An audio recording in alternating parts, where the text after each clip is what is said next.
కాంగ్రెస్ పార్టీని గెలిపించాం. అంతేనా? కానీ ఎలా ప్రిడిక్ట్ చేశారు మీరు? తెలిసిపోద్ది కదండీ! కాంగ్రెస్ పార్టీ గెలుస్తదని నాకు బాగా తెలుసు. ఎందుకంటే ఈసారి కాంగ్రెస్ పార్టీ జనంలోకెళ్ళిన విధానం, చెప్పిన గ్యారంటీలు, ప్రజలకి చేరువవటం, బీఆర్ఎస్ ప్రభుత్వం విపరీతమైన వ్యతిరేకత, వాళ్ళ అహంకార ధోరణి, వాళ్ళ రాచరిక పరిపాలన, జనానికి అందుబాటులో లేకపోవటం, విపరీతమైన దోపిడీ, ఇవన్నీ ప్లస్ మా కాంగ్రెస్ పార్టీలో సమర్థమైన నాయకత్వం రేవంత్ రెడ్డి గారి నేతృత్వంలో కొడద్దనుకున్నాం, జరిగిందంతే. మహా జ్యోతిష్కులే కాంగ్రెస్ రాదు అని చెప్పారు.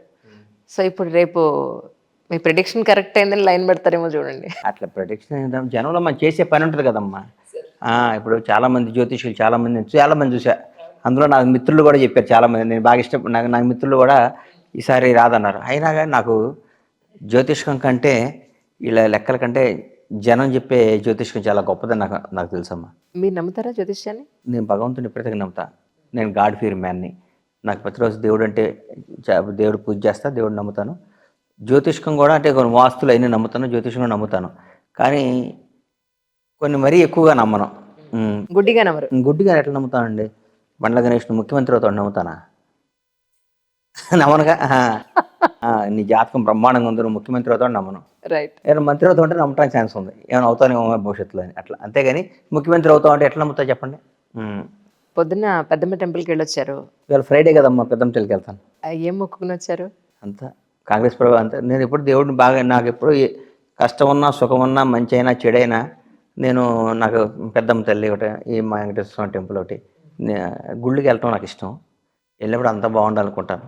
రీసెంట్గా మీద ఒక వీడియో చూశాను సార్. స్టేజ్ మీద మైక్ పట్టుకుని అసలు చంద్రబాబు నాయుడు గారి విషయంలో మీరు కన్నీరు పెట్టేసుకుని గుండెలు బాదుకున్నారు. గుండెలు ఏం బాదుకోలేదు. గుండెలు ఎట్లా బాదుకున్నాను? గుండెలు ఉద్దేశం అంత ఫీల్ అయ్యారు. చెప్పాను, ఒక రాజకీయం చెప్పాను, అంటే చంద్రబాబు గారి గురించి వాస్తవం చెప్పాను అంతే. అంతేగాని నాకు తెలుగుదేశం పార్టీకి నాకు ఏ విధమైన సంబంధం లేదు. వ్యక్తిగా చంద్రబాబు నాయుడు గారు బాగా చేశారు. పాపం అన్యాయంగా ఆయన వయసు రీత్యా, ఆయన ఆరోగ్యరీత్యా ఇట్లా పెట్టడం కరెక్ట్ కాదు కదా, ఒక విజనరీ అని చెప్పాను అంతే. ఇప్పుడు జనాలు ఎలా ఉంది మన సొసైటీ అంటే, మీరు ఒక స్టేజ్ ఎక్కి ఒక వ్యక్తినో ఆ పార్టీ ఏ పార్టీలో ఉన్నారో ఆ వ్యక్తి గురించి మీరు ఒక చిన్న మాట మంచి మాట్లాడినా మీరు ఆ పార్టీకి తగ్గ వ్యక్తి అన్నట్టుగా ఉంది పరిస్థితి. ఇక్కడ చూస్తేనే నేను కాంగ్రెస్ సపోర్ట్ వాదిని అని చెప్పి మీరు మాట్లాడుతున్నారు. ఇంకో పక్క నుంచి చంద్రబాబు నాయుడు గారిని నేను కాంగ్రెస్ సపోర్ట్ వాదిన కాదని మీకు తెలుసు. మీకు ఏమనిపిస్తుందమ్మా? గత ఎన్నికల్లో కానీ, లాస్ట్ టైం 2018లో కానీ, అంతకుముందు మన పొన్నా లక్ష్మయ్య గారు అప్పుడు కానీ, అంతకుముందు రాజశేఖర రెడ్డి గారు, డి శ్రీనివాస్ గారి నేతృత్వంలో కానీ, అంతకుముందు రాజశేఖర రెడ్డి గారు ఉన్నప్పుడు కానీ, అప్పుడు పీసీసీ ప్రెసిడెంట్ డి శ్రీనివాస్ గారు 2 సార్లు ఉన్నారు. ఒకసారి పొన్నా లక్ష్మయ్య గారు ఉన్నారు, ఒకసారి ఏమో మా ఉత్తమన్ ఉన్నారు, తర్వాత రేవంత్ రెడ్డి గారు ఉన్నారు. నేను ఎప్పుడు కాంగ్రెస్ పార్టీ. వాళ్ళు ఎవరైతే పీసీసీ ప్రెసిడెంట్ ఉంటారో, ఎవరైతే నాయకత్వం ఉంటారో వాళ్ళ దగ్గర వాళ్ళ నాయకత్వాన్ని బలపరుస్తూ వాళ్ళ నాయకత్వంతో పనిచేయటం నాకు ఇష్టం. అంతేగాని నా లైన్ క్రాస్ చేసి ఇంకో దగ్గరికి వెళ్ళటం అనేది కాంగ్రెస్ పీసీసీ పీఠానికి కాంగ్రెస్ పార్టీకి నేను బానిసను. కాంగ్రెస్ పీసీసీ అధ్యక్షుడి పదవికి నేను పనిచేయాలంతే. అక్కడ వ్యక్తి కాదు, నాకు ఆ పీఠం ముఖ్యం. సో కాంగ్రెస్లోనే ఉంటారు. అంతే కదమ్మా, కొత్తగా ఏముంది? ఈ మధ్య కొంత సైలెంట్గా కూడా ఎందుకు ఉండాల్సి వచ్చిందంటే, తెలుసు కదా రాష్ట్రంలో పరిస్థితి, అణచివేత, భయానకమైన పరిస్థితి. ముఖ్యంగా ఈ 10 ఏళ్ల పాటు కాంగ్రెస్ కార్యకర్తల పడ్డ బాధ వర్ణాతీతం. చాలా బాధపడ్డారు కాంగ్రెస్ కార్యకర్తలు. నిజంగా ఈ 10 రోజులు, ఈ వారం నుంచి కాంగ్రెస్ కార్యకర్తల ముఖంలో చూస్తే ఏదో విపరీతమైన ఆనందం. ఒక బిడ్డ పెళ్ళి అయినట్టు, ఇంట్లో పండగ వచ్చినట్టు, వాళ్ళకి అనుకోని విధంగా జరిగినట్టు. ప్రతి ఒక్కళ్ళకి 10 ఏళ్ల పాటు శ్రమ తర్వాత ప్రతి ఒక్క కాంగ్రెస్ కార్యకర్తకి మీ సందర్భంగా నేను చెప్తున్నా, రియల్ హీరోస్ అమ్మ. వాళ్ళకి చేతులెత్తి దండం పెట్టాలి, వాళ్ళకి సెల్యూట్ చేయాలి. వాళ్ళకి 10 సంవత్సరాలు ఓపిక పట్టి ఎన్నో బాధలు పడ్డారు, ఎన్నో కష్టాలు పడ్డారు. ఈరోజు కూడా మీ ద్వారా నేను చెప్తున్నా, ప్రతి కాంగ్రెస్ కార్యకర్తకు మర్యాద చేయండి, ప్రతి కాంగ్రెస్ కార్యకర్తను ప్రేమించండి, ప్రతి కాంగ్రెస్ కార్యకర్తను అభిమానించండి. ఎందుకంటే వాళ్ళ శ్రమ మామూలు శ్రమ కాదు.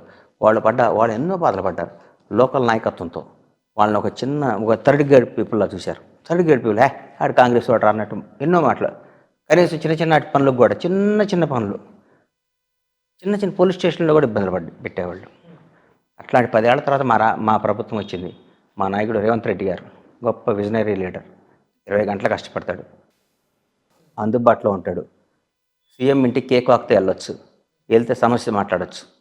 అట్లాంటి నాయకుడు వచ్చాడు కాబట్టి రాష్ట్రం అభివృద్ధి చేసుకోవచ్చు, బ్రహ్మాండంగా ఉంటుందని అనుకుంటున్నాను. రేవంత్ రెడ్డి గారు ఇప్పుడు అధికారంలోకి వచ్చిన తర్వాత, సీఎం అయిన తర్వాత ఆయన ఫస్ట్ చెప్పింది ఆర్టీసీ పాయింట్ ఆఫ్ వ్యూలో మహిళలందరికీ కూడా ఫ్రీ టికెట్ అని చెప్పని.